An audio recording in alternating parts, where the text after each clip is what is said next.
Children, today we will start our respiratory system. Respiratory system in humans. Already we have done respiration in plants. Now we'll go to respiratory system in humans. In case of humans, we are multicellular organism, and for us the respiration is little complex. For plants it's very simpler. They take it just through diffusion, but for us we are having one whole system for this process. So we will read it one by one. So first of all, we should know what is the need for respiration in our body, why we need respiration. So we take in food, and we take in food to get energy, and this energy is produced only by respiration. If respiration will not take place, then your food will not get converted into energy. So this happens during respiration.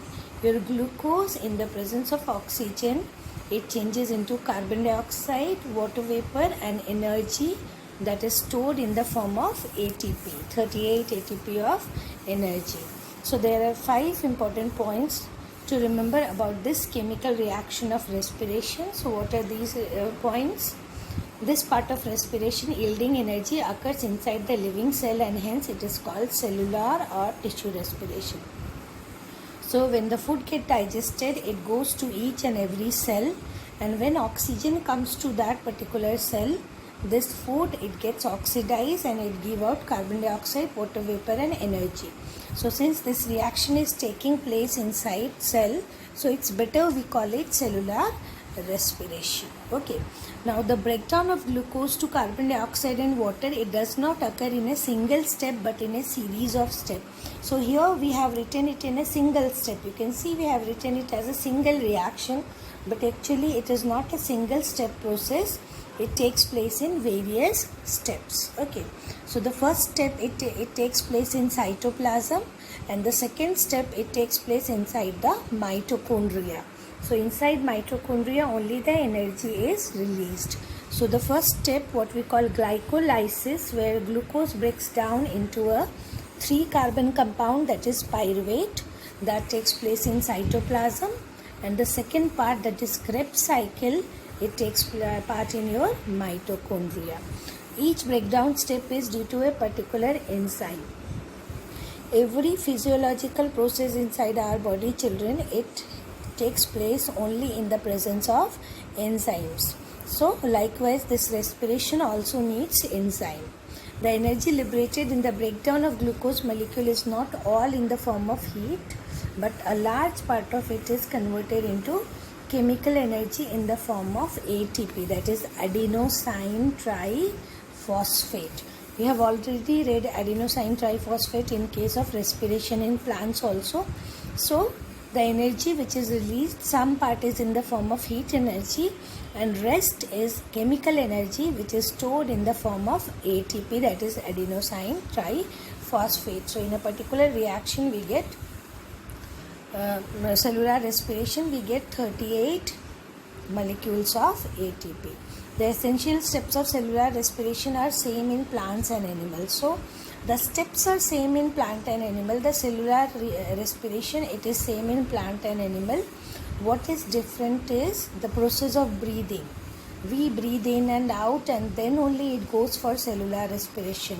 But in case of plant, the exchange of gases, it takes place only through simple diffusion. So now children, we know that we need respiration for production of energy. Now let's know what is the use of this energy in our body. Why we need energy, right? So we need energy for various purposes.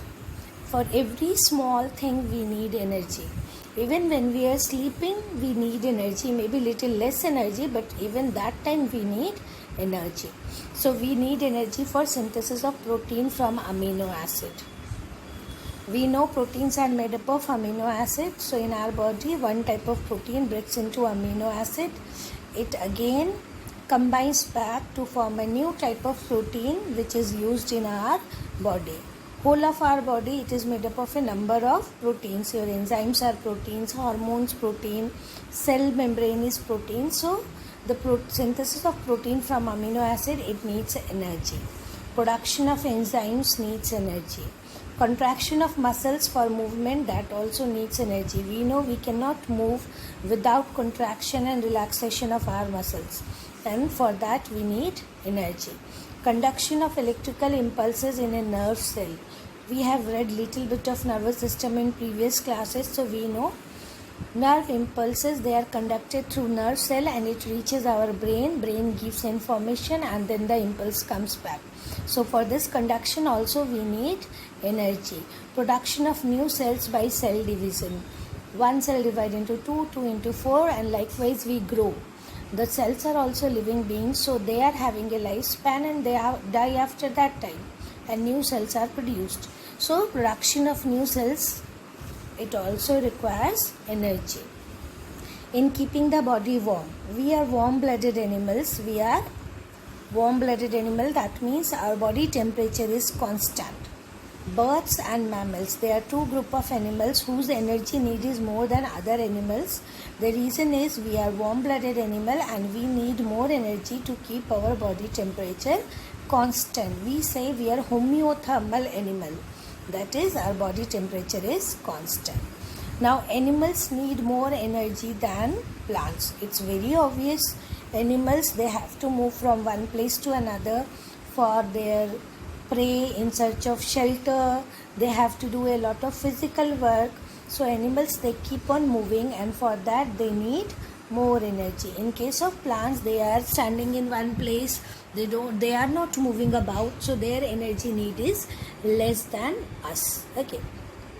And now among animal, if we see, the birds and mammals, they need more energy than other group of animals. Why? Just now I told you that we are warm-blooded animals, that is we are homeothermal animals. We cannot keep our body temperature, we have to keep our body temperature constant. So for keeping our body temperature constant, we produce heat from inside. We are also called endothermal animals because we produce heat from inside. So for keeping our body temperature constant, we need extra energy. So you may get a question from this, why birds and mammals need more energy than other animals. So birds and mammals, they have to produce a lot of heat energy for keeping body warm.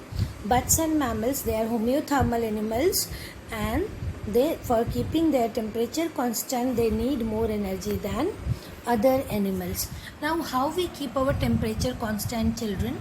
We are having mechanism in our body to keep our temperature constant. Like think, we sweat, right?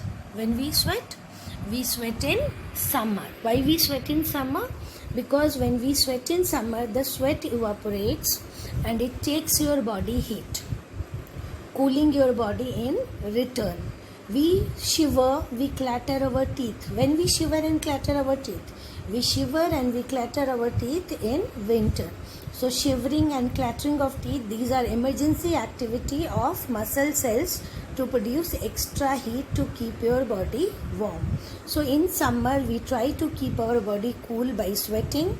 In winter, we try to keep our body warm by shivering and clattering of teeth. That means we are trying to keep our body temperature constant from inside. We are endothermal animals, we are homeothermal animals, and for keeping this body temperature constant, we need more energy.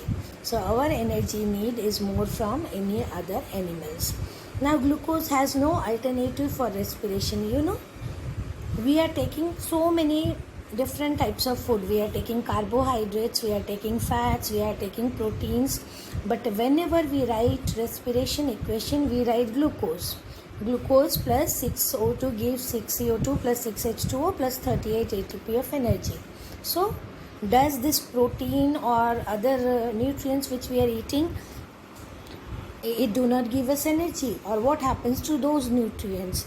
And think of those organisms which are eating only flesh, like your lion and tiger.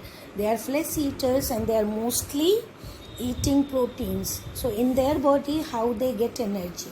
So actually, children, whether you are eating protein, whether you are eating carbohydrate or any other thing, glucose has no alternative. That means everything you are eating, finally it gets converted into glucose, and then only it gives us energy. So in case of these carnivores or the flesh eaters, what happens, their protein, it breaks up into excess of amino acid, and this excess of amino acid, it is absorbed through protein digestion.